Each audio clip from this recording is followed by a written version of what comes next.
Hey guys, welcome back to another episode of Bad Movie Night. My name's Chris, and tonight I'm talking about the new movie, The Dark and the Wicked. It is directed by Bryan, written by him as well. He's the guy who made The Strangers. He also wrote the sequel, but I haven't seen that. So, The Dark and the Wicked stars Marion Ireland and Michael Abbott Jr. as two kind of estranged siblings who return to their rural farm home, where their mother has been kind of very isolated and watching over their dying father. He's kind of like in a comatose state. He doesn't speak or anything like that. He just struggles to breathe and lays in bed all day. This clearly has taken a toll on their mother, but has also piqued the interest of what seems to be some sort of demonic entity that's preying on these people. So I like to think I've seen a lot of horror movies, and I like to think that it takes a lot to scare me. And I will say, this movie scared me. It was deeply unsettling. I went to bed last night a little unsure, and then when the door creaked open because the cat walked in, it definitely put me on edge. Yeah, I love this movie in just about every way. The production quality is really great. It's got a really gritty, naturalistic kind of feel. It feels almost like they didn't have any lights on set. I'm sure they did, but it feels more like the cinematographer and the director went in the room, looked at how the lighting was, and then figured out how they could best use it to work around the characters. Just feels like everything is so real and gritty. You walk into a room and it just, the orange hue of a natural lamp bouncing off their face leaves so much darkness in the backgrounds. It just feels so oppressive. There's so many great shots where the characters are backlit and they're just kind of silhouetted amongst the darkness. It just works so well in building this atmosphere and tone. This movie has a great score as well that's just like this droning dread the whole time, but it's also like punctuated by some great cello type stuff. It kind of reminds you, a lot of this reminds me at least, of The Witch in the way it kind of intertwines its visuals and its music, and then it punctuates with these like, not graphic violent scenes, although there is some of that, but it's just like these very creepy visuals that kind of stick with you. And then thematically with its, themes of isolation and loneliness, the way it kind of pits these characters against each other, and in a way where it's like, in most horror movies, you're annoyed when they split up. But in this movie, it's kind of the point, if only these characters would come together and deal with some of their guilt and their loneliness, that perhaps they could overcome this entity in some way. So I will say this movie doesn't have a strong story. So if you're looking for something with a deep, complex story, this isn't it. It's pretty straightforward. That doesn't mean it doesn't have a strong voice with its themes. I do think there is some creative ideas to this that kind of explores very adult things, so far as like dealing with a death of an aging parent and the complex feelings that you feel when that happens. This is probably not something a younger generation would be aware of yet, or maybe they are, but it's like you have these familial responsibilities. Even though you're an adult yourself and you've moved on and started a new life, you'll always feel like you have some sort of responsibility back. And it's touched upon in this movie many times where, Marion's character is kind of sitting there with her dad who's just comatose, but she's whispering to him because she feels guilty for not always being there for him.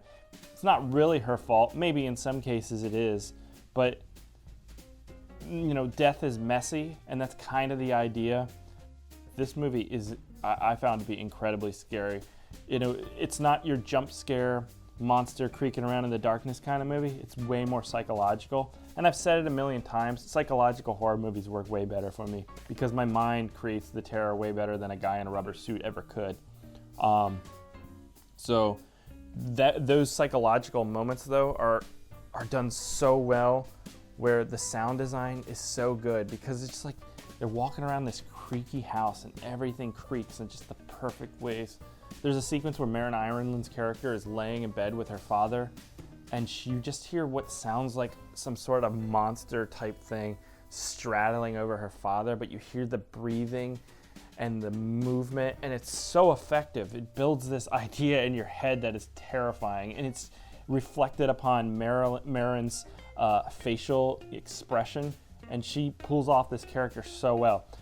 I'll get to some spoilers. There's a moment where she's having a phone call with her brother, and the emotion is so palpable, and you feel so bad for her. It's just really well done acting. So I love the look of the movie. I love the sound design. The acting is so good. The story is very simple, but very effective.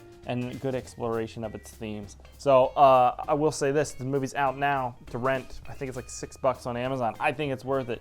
I do believe this is coming to Shudder later this year if you have a subscription to that, or maybe next year.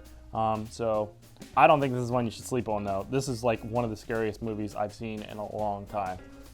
People are always complaining that when horror movies aren't scary. I don't think they have to be, but this movie scared the shit out of me. One other thing I do want to talk about with the camera work is because the lighting is so minimal and natural, there's so many corners that are dark and just it feels like there's always something there, maybe just off screen or just in the darkness kind of watching you, kind of building on this whole tone that makes you so uncomfortable throughout. So I do want to get into some spoilers. I do think some people have some issues with the ending. Like I said, the movie seems very straightforward to me, and maybe I'm misreading it, but essentially it's just about this very isolated woman who's been dealing with her husband. She's been abandoned by her family. She's so lonely that she's kind of like the prey in the forest. I think at one point the demon itself kind of manifests as this preacher and talks to Marin and Michael Abbott's character. And kind of, I don't remember the exact line, but he makes some sort of remark about, you know, when you come upon a wolf in the forest, the wolf doesn't care if you believe in it or not, you're still its prey, or something along those lines. And that's kind of how these people are. They're so weak because they're not together as a family. They have bonds of blood, but that's about it. Otherwise, they're separated from each other. And there isn't a strong familial thing. There's guilt and there's grief because they feel guilty for not putting in the time and effort for the family.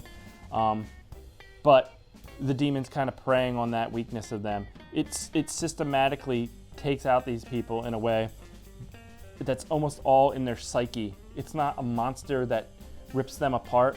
It's all the deaths in this movie are suicides. It just kind of brings them to the edge, showing them some deep fears and deep-seated psychological problems they might have.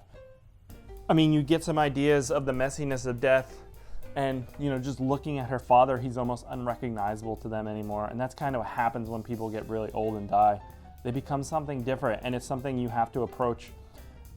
And it's difficult, and it leaves a lot of feelings that are a lot of times really hard to come to terms with. So because their family's so broken, this evil's just kind of like a manifestation of the rot that has been building within this family for years.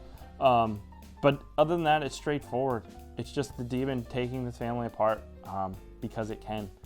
Unless I'm missing something deeper here, that's just kind of how it plays out to me. I mean, you have some ghost-like elements where Michael Abbott Jr.'s character is being haunted by his dead mother. And that's kind of symbolism for how these kind of things go. When a parent dies suddenly and you aren't expecting it, you're kind of haunted by the old feelings for things that you just never got to bring up or missed out on. But I do think that idea is explored very economical here, and it's all straight to the point. So it's to me that the ending could have been a little bit more ambiguous. It ends on kind of a jump scare, which cheapened it a little bit, but still, I was so engrossed in this movie. I loved it from beginning to end. It's out now on VOD if you want to rent it, and I think you shouldn't sleep on it. I think it's definitely worth a rental if you're into horror movies. And like I said, it's a slower burn though. It's a psychological movie, so if you don't like those, you're not going to like this. That's it. The Dark and the Wicked. Check it out. If you've seen it, let me know what you think. Otherwise, let me know what I should be watching, and I'll catch you here next time, guys. Goodbye.